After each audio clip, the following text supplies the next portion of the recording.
this SEA Spotlight Talk. This particular edition, this morning is organized by AGAS. In case you don't already know, AGAS is the Art Galleries Association of Singapore. Curated by Rita, Targui, who is the president of AGAS. She should be coming in anytime, I think. I'm the vice president of the association. Everyone here, Jan, Guillaume, Stephanie, and Jasdeep, and their galleries are all members of the association, and they've been members for a long time.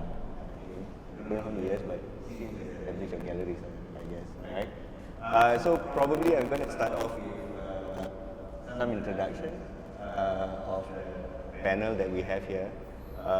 Maybe introduce myself first. So, my name is Kai Hori. I'm from Hori. So we used to have a gallery at Guillaume Barracks, but we closed it down just before COVID. Not because of COVID, but just before COVID as a strategic move. We do mostly consulting now and curating. So I've worked with there was there, and then I worked a couple of years in Paris at Kyoto.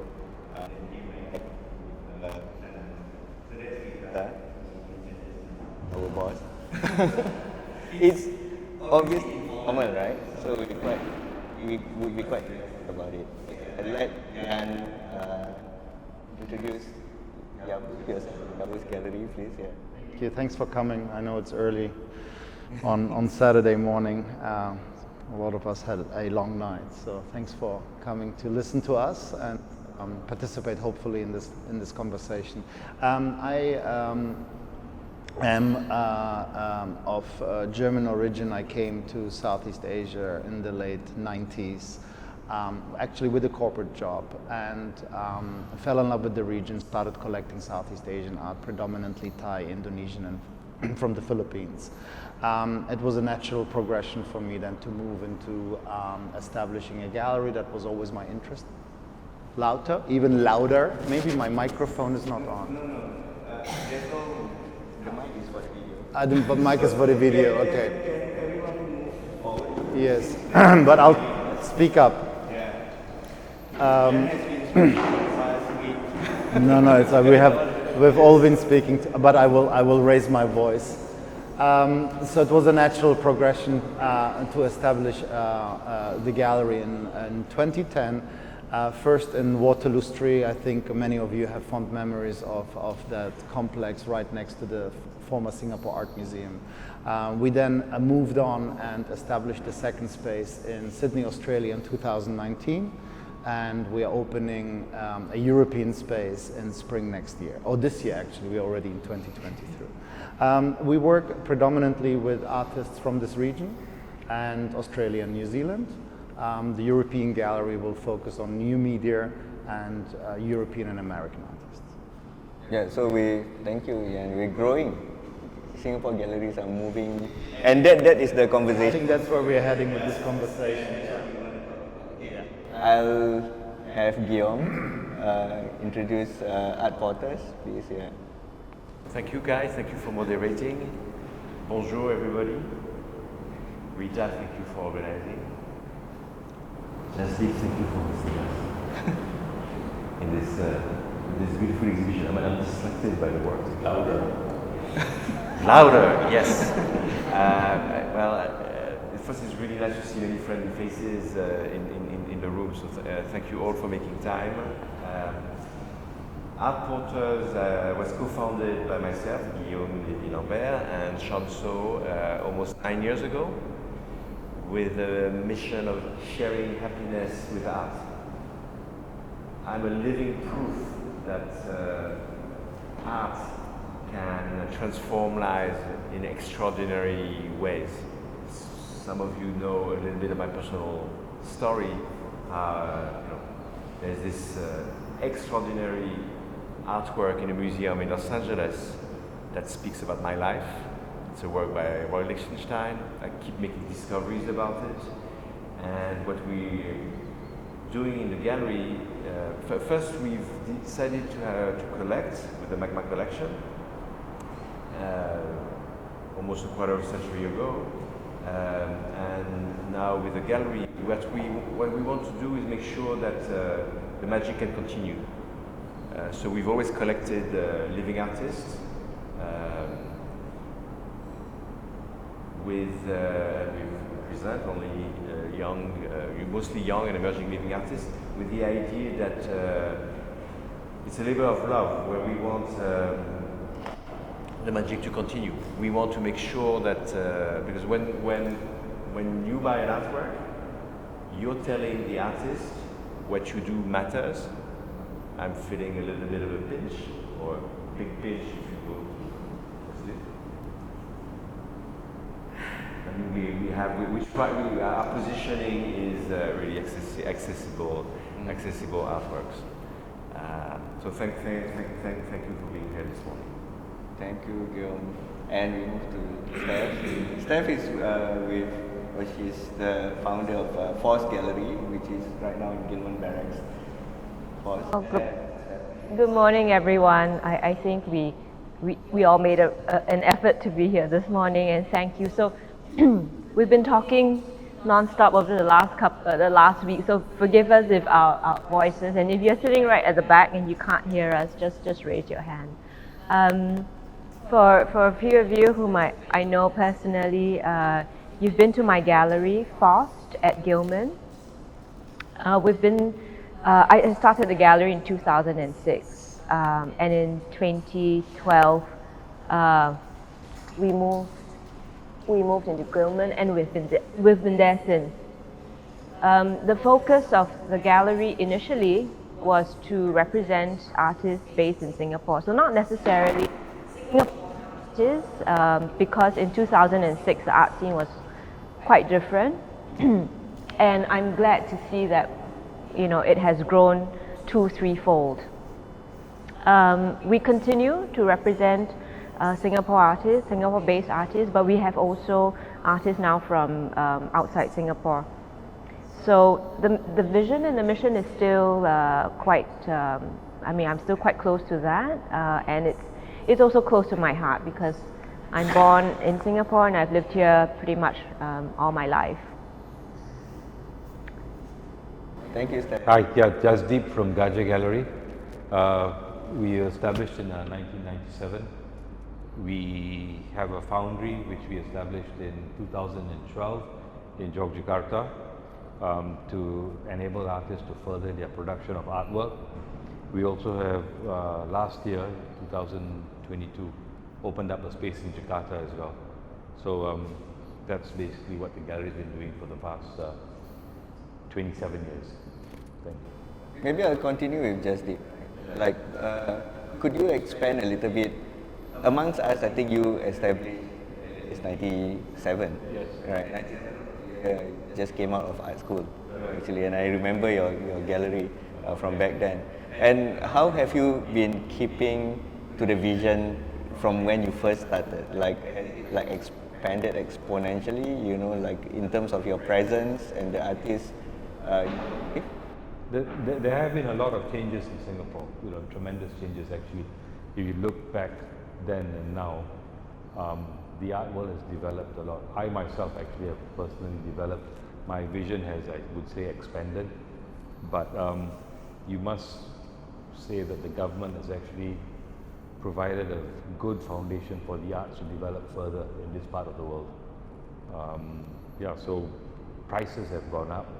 When prices go up, you can employ more staff to help you. Prior to 97, I think most galleries would have the gallery boss and the gallery girl, the traditional, but now girl, the secretary, yes. Now it's expanded to you've got professional curators. You've got people who are in charge of the admin and stuff like that. So We are catching up really fast, and that's something which is exciting. We're trying to move up to international standards. And Yan, you have a gallery in Australia, and you show international artists, not just Australia.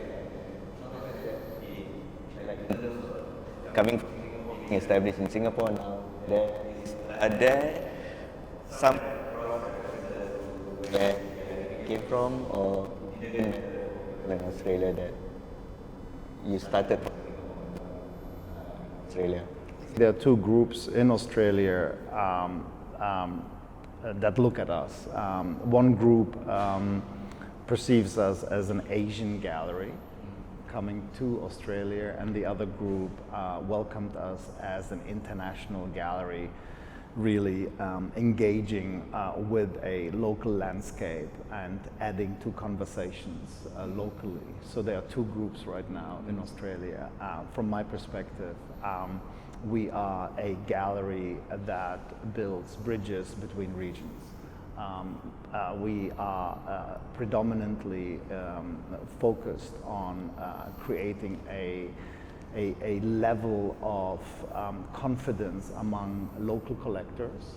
At the end of the day, we are a commercial gallery. So I wouldn't use the word education. I find that as a little bit patronizing. Australia and Southeast Asia have always had strong links.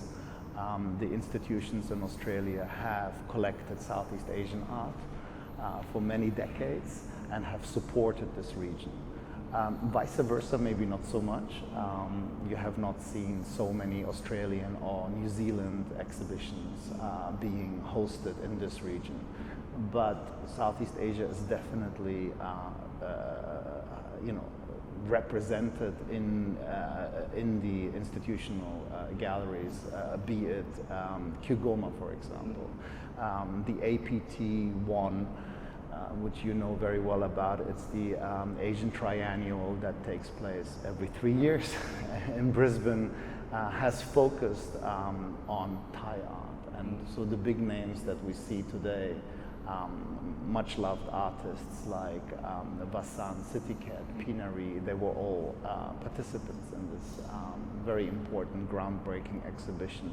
And Kugoma has since then really continued to support this region.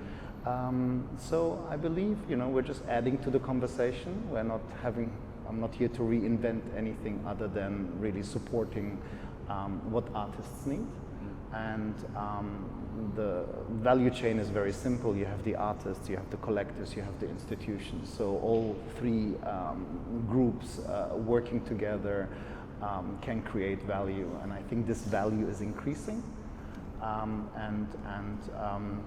I think what happened in the last few years as well in terms of sharing knowledge, access to information.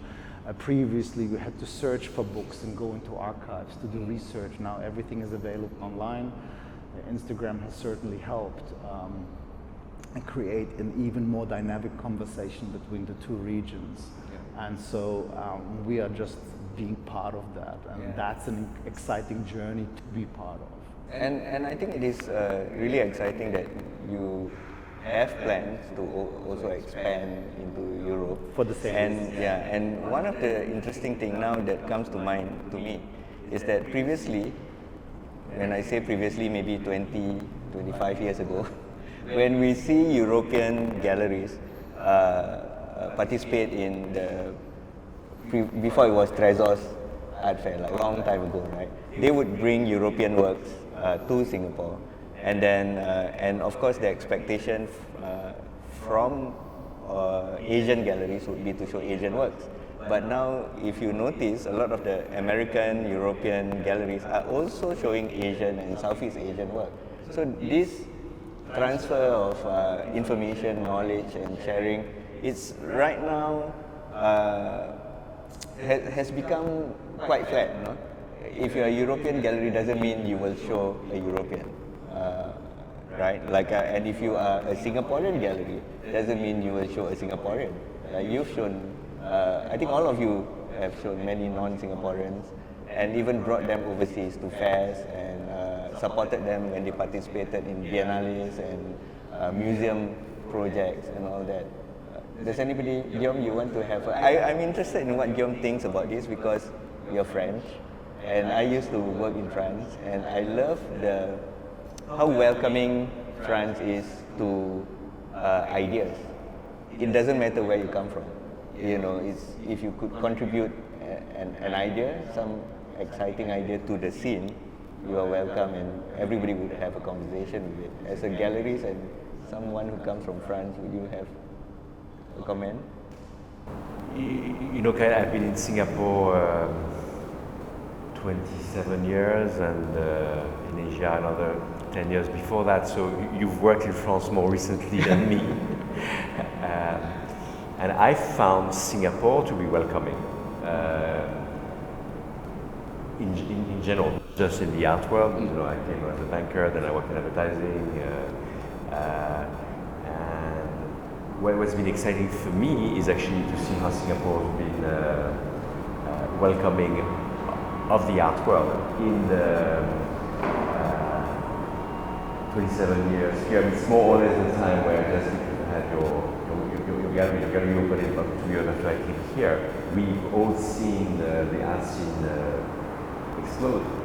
And I personally feel excited every day with the thought that we are contributing, we are all pioneers, all of us in this panel. It's really you, Stephanie, next to me, and you, Jan, as well, and seeing how you're now expanding this globally.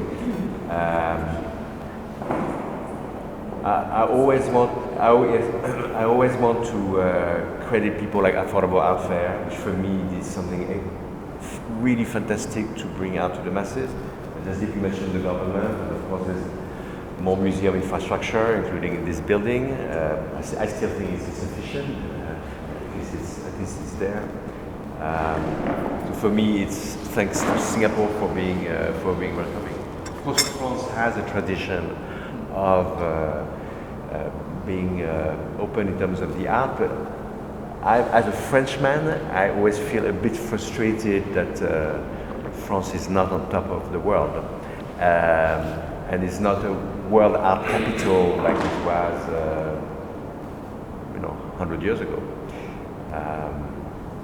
And being here with deep roots here, I mean, I've lived in Singapore far longer than I've lived in France.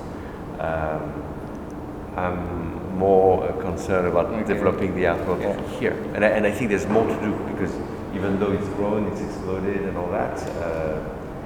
There's still huge opportunities. You're right to say that, and I want to pick up on what Jasdeep said also. Like previously, the gallery model was the boss, the owner, and one secretary. You know, like that, it was like that. The most of the 80s and then even 90s, up to early 2000. I remember I started off as an artist, right? And as an artist, and then started curating a little bit. But in the beginning, I think until maybe mid 2000, we in Singapore, the concept of curator also was reserved to people who work in museums. Like there's no real independent curator sort of thing. But now in galleries, the professional aspect of it has picked up really, really fast. And thanks to many factors, the artists themselves are. They not just get educated in Singapore, but we have many people who get scholarships to study overseas and do residencies. Previously, we don't really see a lot of this. Artists do residencies in Europe, in US, all over Asia. And when these things happen, and art fairs where galleries intermingle, the exchanges happen as well. And then it bridges the journey for the something that starts in Singapore to be present elsewhere as well, and of course then connect with collectors and museums, and therefore our title today, With the World. We are not going there, we are already there actually, and we want to be more present, right? Steph, comments please. Listening to the Jasdeep, I mean, he's almost pioneer generation. But I mean, in 2006, the reason why I started the gallery was because the idea of a gallery was quite sort of this grey, shops, frame shops were galleries. So actually, didn't really know what that system. There was no system or structure. So I did look at Gajah and say, okay, these are some of the examples. Art Forum, and all of them still sort of are still exist. They do today. But it was not like what we're experiencing now. And the word explode has come up a couple of times, and I think it's a confluence of factors. We have seen a few peaks, maybe 10 years ago with ArtStage, with Guillaume. I would say this is another peak, and potentially it will go up. But it's not, I mean, the government, as we know, is really a big factor in building this and pushing for it. But in a very different way from France or Australia, Germany, because you have that benefit of history. We are a very young country. Art and culture were actually not prioritized in the beginning, but with Singapore being a bit more over the years, I think the government is important, and therefore you see this big push. If left to our own devices, I think we have an art scene, maybe a bit so much on steroids, but now with external factors, and I mean sort of the shifts in global, the global order and migration as well. People are moving, and interest. I hope we will be able to, sort of capitalize. But Singapore, it cannot, in my opinion, Singapore cannot be Singapore, and Singapore art scene cannot be the Singapore art scene without the world. We need a right?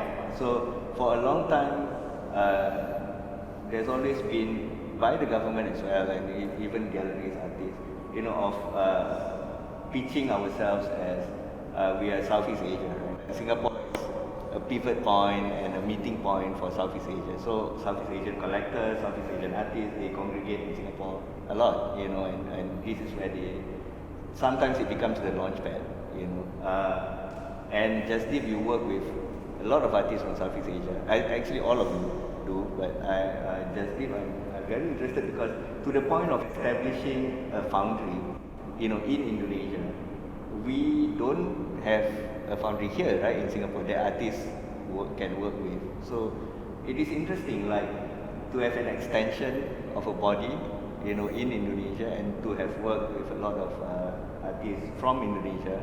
And this whole Southeast Asianness, is it today, what do you call that, like an advantage or a positive point, or is no longer valid and we should expand from, go away from Southeast Asia and go further?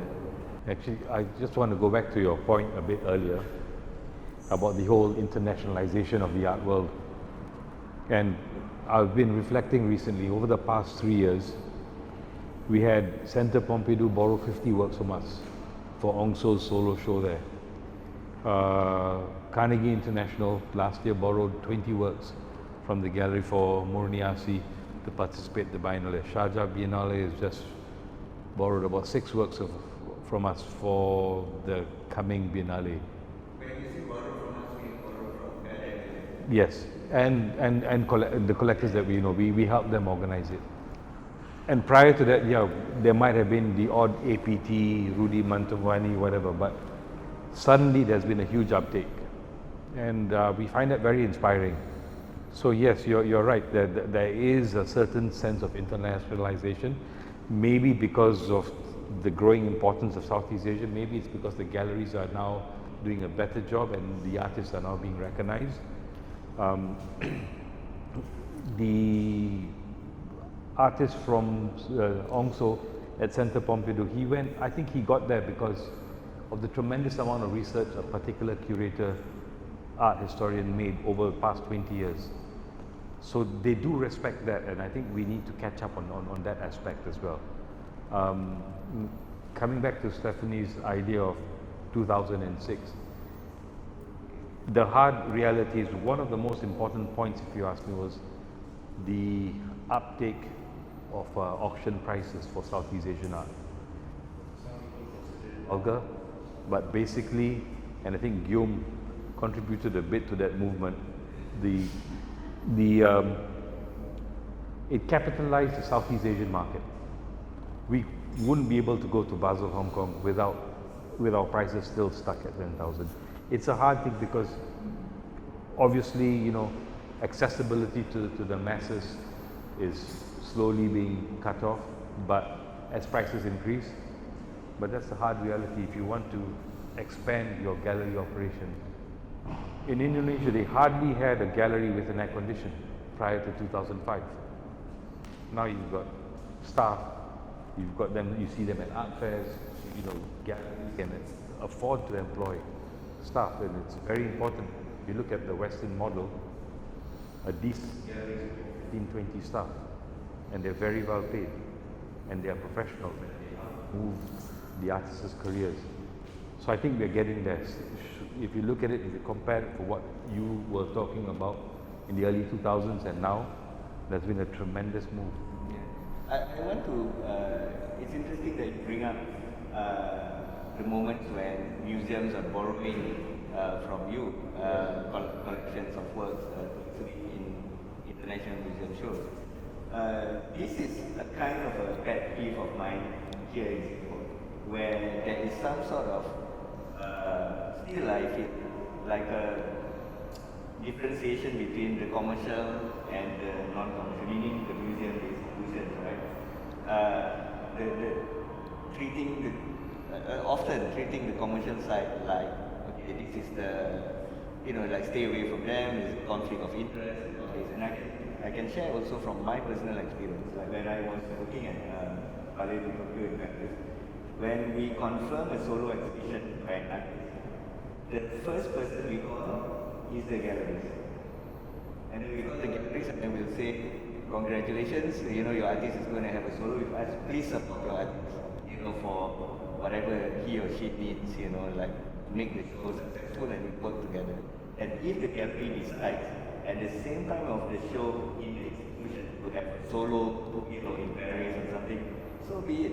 Because they need to make the money, and they should use that momentum like to increase the value of the artist and visibility. So in a way, in my opinion, let's say if I were to have an artist I represent have a solo in SEAA, the Singapore Art Museum, at the same time in my gallery we do a show. So it becomes sort of like a mini celebration festival for these artists. Obviously the book in the museum you probably cannot purchase, you cannot acquire, but you can come to the gallery and get that. And I'm sure all of you, Yan, you work with many artists who are collected by Goma, for example. How's your relationship with institutions? Like, is it like how I describe, or is it better? That is not a benchmark for me, to be honest with you, whether my artists make it into a museum. Yeah, but the relationship between galleries. Of course you have to know, as I talked earlier about the value chain of collectors, museums and artists and galleries, that exists.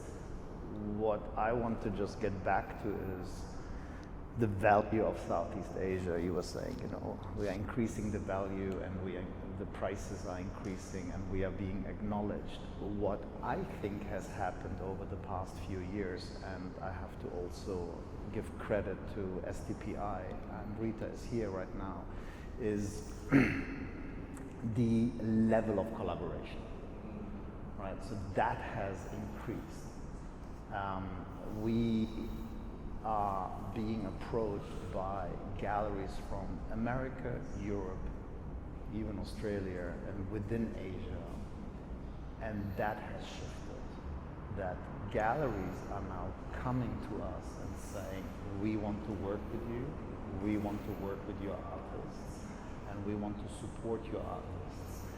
That has shifted. And that is increasing the value of our artists, because what has happened is there's only that much we can do in promoting, I think, Southeast Asian artists, if we always go back to the region.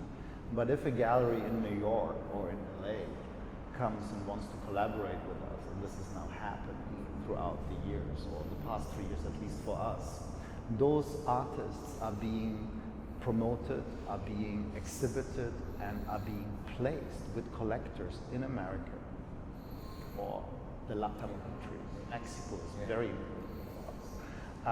And that is increasing the value in return for us. And I think You cannot look at Southeast Asia as a standalone region to establish itself, to grow independently. That is not possible. And I think that is always the misconception when we talked about value. Why is Southeast Asia still undervalued? I've been on so many panels where this question was raised. And I believe the reason was there was limited collaboration. And so we cannot do this alone. And we can only do this by collaborating with galleries from other regions and being incredibly transparent on what we can achieve together. And I think that is groundbreaking. That's definitely something that STPI is doing increasingly, and that we are doing increasingly, and that other galleries must do as well. That's, for me, the only formula. Southeast Asia cannot just be, by itself and expect everybody to come and visit and discover it, right? And I also agree to the role of STPI. It's been amazing because every artist I have spoken with, whenever we speak about STPI, they acknowledge that there is no other place like that in the world right now that is so open to experimentation by artists, at the studio, STPI studio, and that afterwards, shows are usually very well curated, and then the artists are brought out to high-level international fairs where then all these collaborations happen as well. So there is, of course, a possibility like STPI has shown us, and all of you have done it, I believe, the meeting point of good production value, like Jasdeep, which is foundry, and then when is meet in your foundry? All of them, yes. See? And then STPI with the studio, and then also with the working together with curators. Like all of you from time to time work with curators to curate shows at your galleries. And not just curators, collectors, and now gallery partners from Europe and US and even Latin America, right? Do you also, Steph and Guillaume, do you also collaborate with other? Could you share with us? We can't be, and we don't really want to be sort of the Gagosian of that type of gallery, which has its own place, So how do we, like Jean, how do we do it? We collaborate, and it started quite early, and actually Guillaume was one of the catalysts for that. With Guillaume, I got to know other galleries from other parts of the world, and recently in September last year, the reciprocal show with Silver Lens Gallery, which now has an outpost in New York. I mean, they're originally from Manila. We hosted 2 of their artists.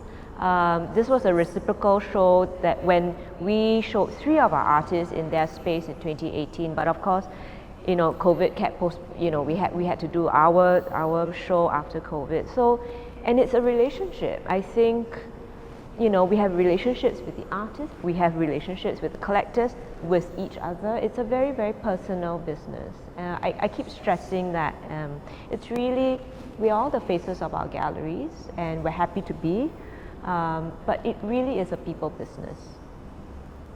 And each time a gallery from Singapore joins an affair like Basel, Hong Kong, Freeze, or you know how it is in affairs, right? The name of the city where you're from is there. So we always are bringing Singapore out of this Singapore itself, always represented. Even if the gallery is not showing Singapore artists, but you are from, you'll have the, say, Singapore, sorry, where is it? Is it in Brisbane, your Australian outpost? No, Sydney. In Sydney, yeah. Like Singapore, Sydney, so it has been, for a long time, I think, coming from Singapore, going out, there's a lot of very myopic approach where only show Singapore artists, only bring everything Singapore, everything must be Singapore, but it's not true. The Singaporeanness, I think, appears in many forms. the gallery is Singapore-based, the curator from Singapore, or the artist, yes, of course, could be from Singapore. Many things could be like, let's say, Guillaume, when you appear, when you show outside Singapore, and then you say, I'm from Singapore.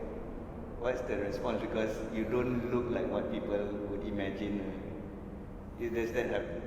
Actually, even at SG, people come to us even though it says Apporteur Singapore, and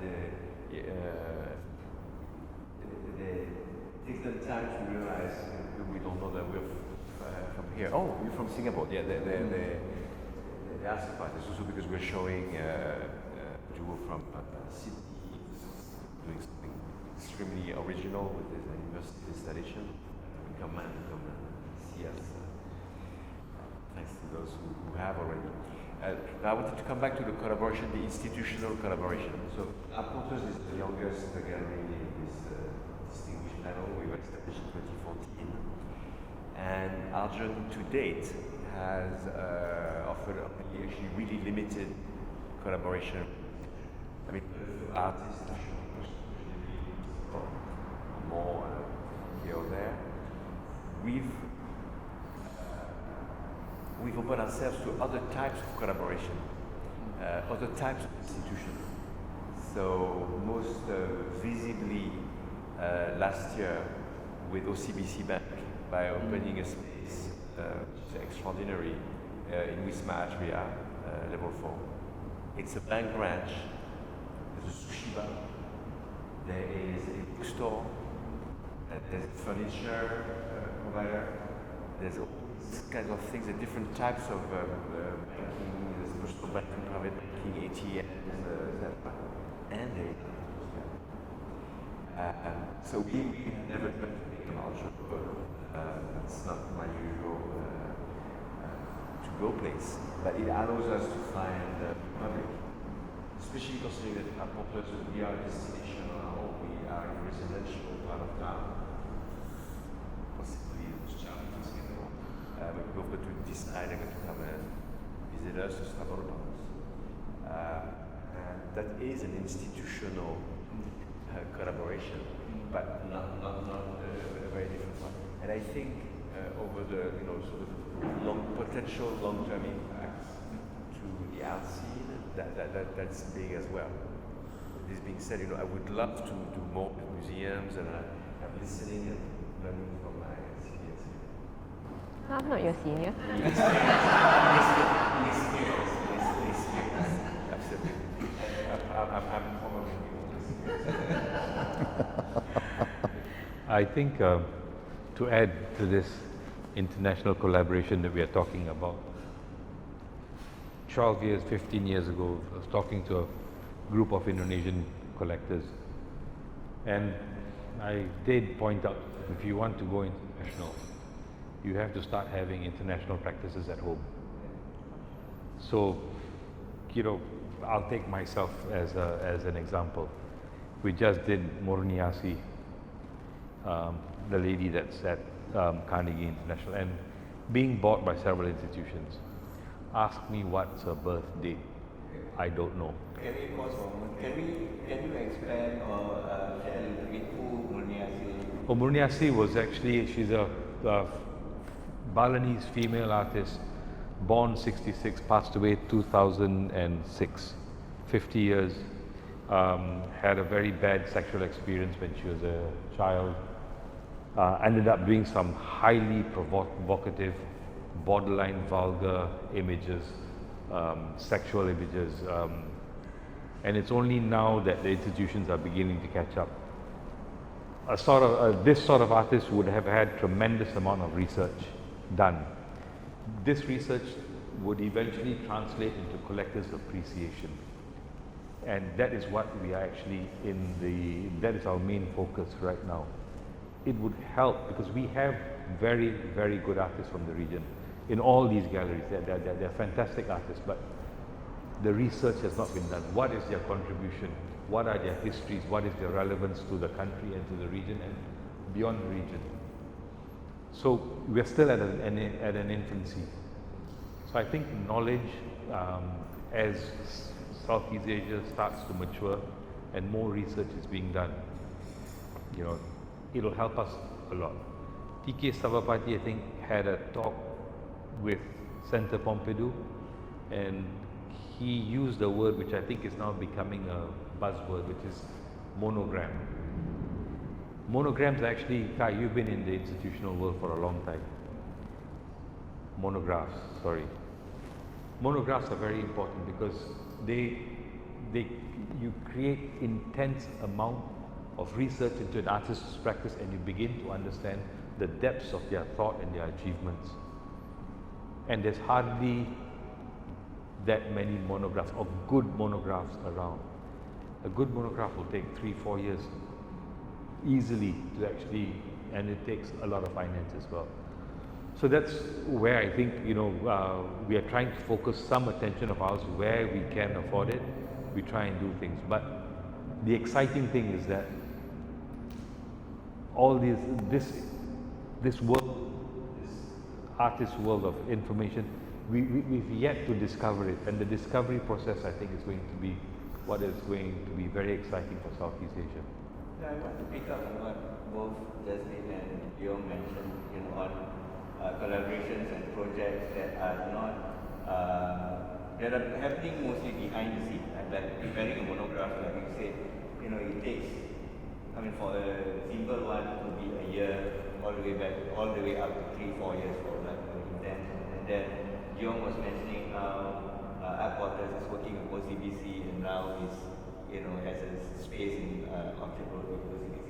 I have also a project. For example, I'm working with Maybank Foundation.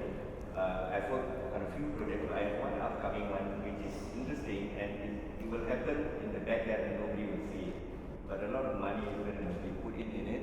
So it's a camp for artists. So in this camp, we will invite like finance experts, we'll invite international museum people like from Europe, from US, from Australia, and they will stay with the artists for 3 days, like a retreat. And it is to give, and these artists are already practicing, like at least 5 years, give them perspectives beyond just the limits of their studio and what they know, working with galleries and other artists. To give them a bigger perspective of how, for example, a Balinese artist relates to Balinese culture and Hinduism and things like this. For a bank to support them, and then it's not like at the end they get any artwork or anything, but Maybank Foundation is very interested in Southeast Asia. So the first project that I work with them on will focus on Malaysian artists. It's going to happen in Bali, and then they do want to. The artists that participate in this program, they do want to feature these artists on the international stage later on. Not sure yet how, but bands are doing this, like OCBC, and in Singapore, UOB, Painting of the Year, probably needs a refresher in terms of the concept and everything. We need not just museums, not just artists, not just galleries, but we need corporate entities to be active in the cultural lifestyle or cultural field in a space to help add to this value. Artworks are very high value right now. You could have it as a, what do you call it, like a, and also like when you take a loan, you could, as a collateral. Yeah, I think the day when artworks by Singapore artists, Southeast Asian artists could become a collateral, when would that day come, you think? Yeah. Again, that's not really my target or my you are talking about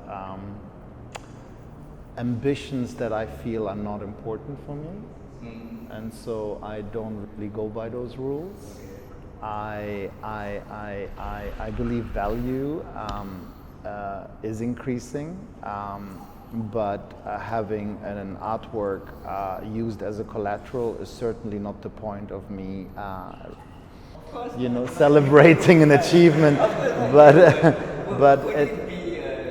look, assets. I mean, you know, the banks or clients or you know, have always used art as a collateral, or it's considered an asset group anyways already, right? Yeah, but for Southeast Asian, what? Yeah, you have already artists who are selling in the millions. So I think we have already reached that point. You have Ronald Ventura, who's already beyond that point. You know, Christina from Indonesia is with White Cube has gained incredible value around the world. So it really depends on which gallery is supporting the artist, and you know, hopefully those collectors and clients don't look at the artwork just as an asset class, because I find that can also really interrupt an organic growth of a market. I believe in value. I believe everybody wants to buy an artwork that is considered, you know, valuable.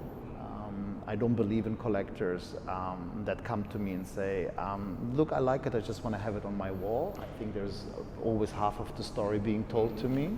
I think human nature is just what it is. You want to purchase, you're a hunter, especially collectors, but collectors will always tell you half of the story because they want to position themselves. Yeah, I mean, maybe we should talk for 2 minutes about collectors and the nature of collectors and the characteristics of collectors, especially in Southeast Asia, right? This is really And then finish, because I need to leave. Maybe we should also open up the floor for 5 minutes. Yeah, this is very interesting. Thank you. We almost we're 5 minutes to 12. So we have a lot of activities today, all of us, right? Because we talked about artists, we talked about, but we didn't talk about collectors. Let's go there, because one of the things that I notice when I read about the landscape, you know, like regional landscape as well as international landscape, I feel sometimes there's this mix-up between, and when we talk about value, when we talk about market as well as artistic or intrinsic value, you know, like it's always like sometimes when I'm speaking to somebody, in that person's head, it's just the dollars, you know, like value literally like the amount of money. But in my head, I'm thinking about, yeah, but is the work relevant to what's happening today? And so the value propositions are always different. And Jan mentioned, yes, you're right to say, let's talk a little bit about collectors.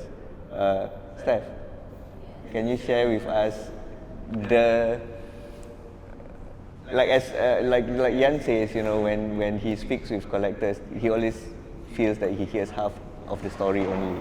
Like, do you feel the same? Do you feel that there's a change also? Like I heard in Bangkok, collectors there's a new generation. Indonesia also, there's a new generation.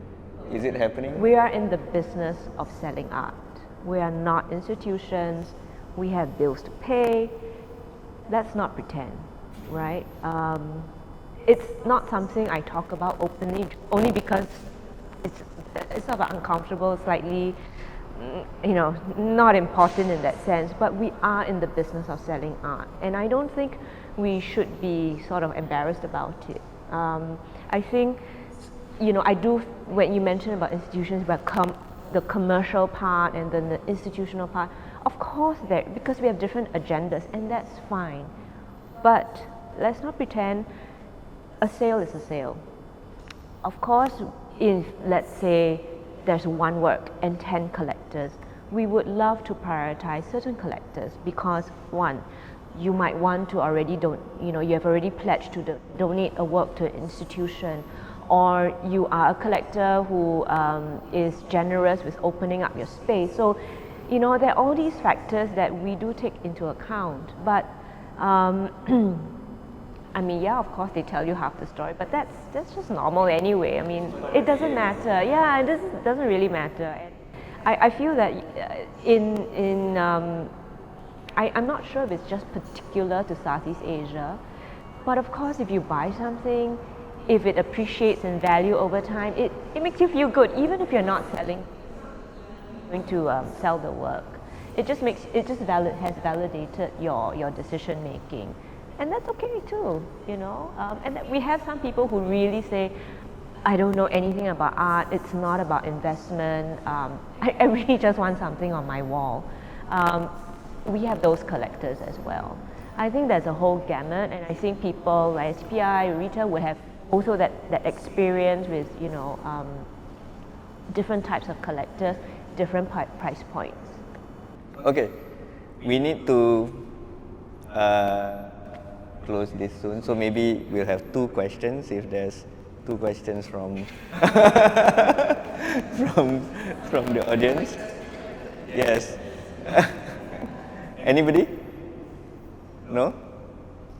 Okay, then I will ask last one to also make a comment. Collectors.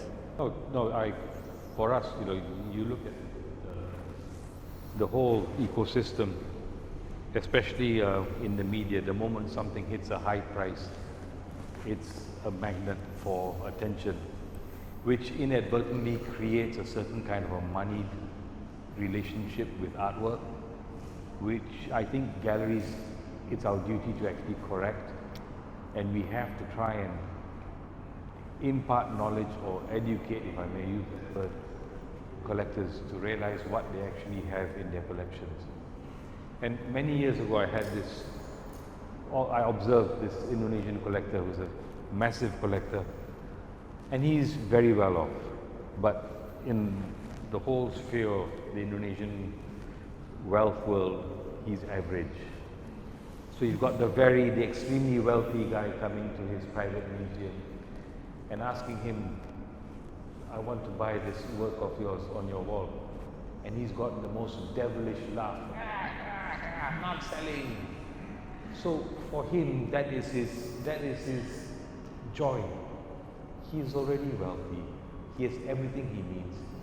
But his big ego trip is this super wealthy guy, ultra, wants something of mine, and I'm not selling it. So it gives him great joy, and I think he appreciates it because of the cultural value, the art value of that work. It's so rare. He'd probably want to take it to his grave. So yeah, I want to carry on because I know Jan has got an important client to meet, and I want to spoil his sale.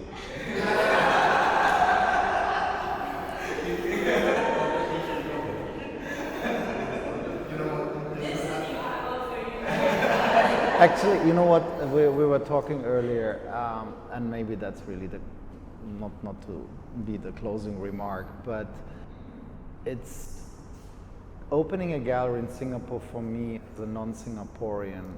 What was very important was to make friends and to acknowledge that we are a small community, and so in this community we have to stay together, and we have to be friends, and we have to get along, and we have to laugh, and we have to support each other. And so beyond what we do outside of Singapore, having this very strong local connectivity is what will make us even more successful and succeed for decades to come. So what's happening here is really the foundation. Yeah. And not so much what we are doing outside. Very nice note to end the session this morning. Thank you everybody for coming here in the morning, and thank you all our panelists.